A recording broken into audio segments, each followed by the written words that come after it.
Selamat siang menjelang sore teman-teman. Siang. Pertama terima kasih untuk Teater Martin telah menerima kami. Jadi Waringin Project ini pengembangan sumber daya manusia dengan basic keilmuan seni peran dan teater.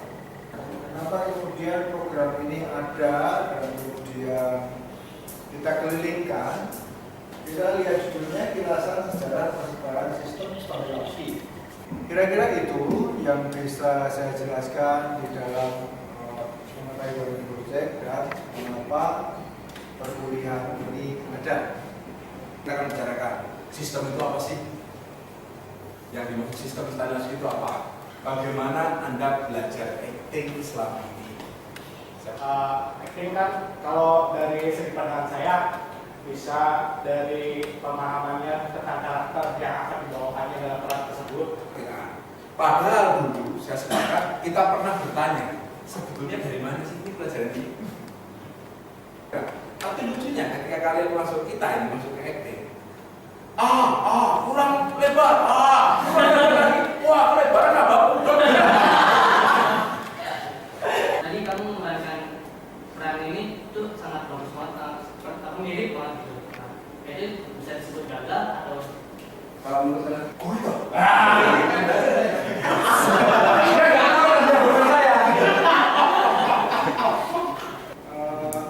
Di dalam konteks teori ini tadi sudah dijelaskan oleh Mas Sonto bagaimana Stanislavski menganggap bahwa pertanyaan itu pertanyaan itu mengindikasikan bahwa itu gagal. sampai penontonnya itu nggak ngerti siapa sih yang bermain, karena dia sudah tergambarkan oleh karakter yang ditampilkan di atas panggung tadi. Jadi sistem, oleh karena dia sebut sistemnya teknik progresif yang berkembang. Jadi orang harus mencapai ke sana. Persoalan belum sampai, jangan berhenti. Ya, kalau konten dari secara nakal secara keseluruhan, Anda dengan baik. Tentang kejadian di saat si penulis Yang disampaikan tadi sampai kepada aksi. Breaking script into sections seperti yang tadi dicontohkan oleh Mas Eko. Jadi misalnya tadi Mas Eko mencontohkan misalnya berhenti kamu, saya akan minum. Tadi kan Mas Eko bilang ini memberhentikan dia memang memberhentikan bicara atau dia memberhentikan itu karena ia kenyamanan minum, misalnya satu sisi. Kalau dari contoh ini, nah dari contoh-contoh yang disampaikan Mas Eko tadi, apakah teman-teman di dalam latihan, di dalam pentas pernah mengalami itu?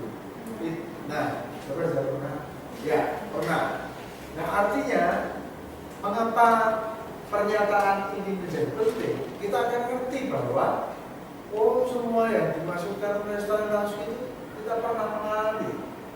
Ketika kita melakukan sesuatu, kita sudah motivasinya kan. Misalnya, tadi stop, berhenti, sebentar, saya ingin minum gitu. Apakah emang tujuannya adalah untuk memberhentikan pembicaraan atau emang beliau haus gitu, ingin minum.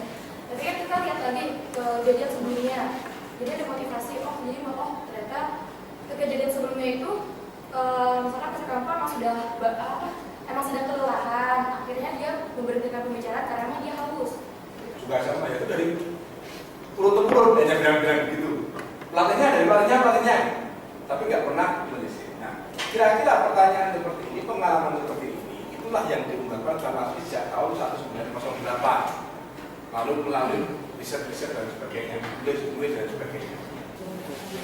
Oke, sekarang kita masuk ke inti dari ini. Sejarahnya kenapa sampai di Rusia dan kenapa sampai di Amerika. Disampaikan oleh Belaski dari 6 pelajaran dasar acting, lalu dikembangkan oleh Strasberg dengan pengkhususan pada ingatan emosi atau affective memory. Yang dicatat oleh Meissner adalah spontanitas. Acting itu spontan. Nah, ini yang dikembangkan oleh Piero. Maka dia membuat konsep stylish teater atau teater yang menggayakan.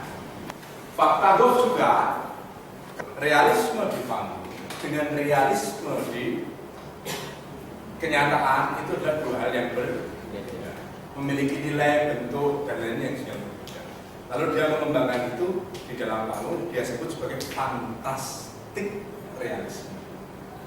Ketika kita memerankan tokoh itu, apakah tokoh itu ada, terus saya memerankan tokoh itu, gimana saya berperilaku sesuai saya, maksudnya Apakah itu dalam realisme seperti itu atau yang gimana? Iya, nggak ada lagi irisan di situ. Semua jadi satu. Persoalannya adalah kita kerjakan ini dengan sadar. Oke, sekarang saya ada.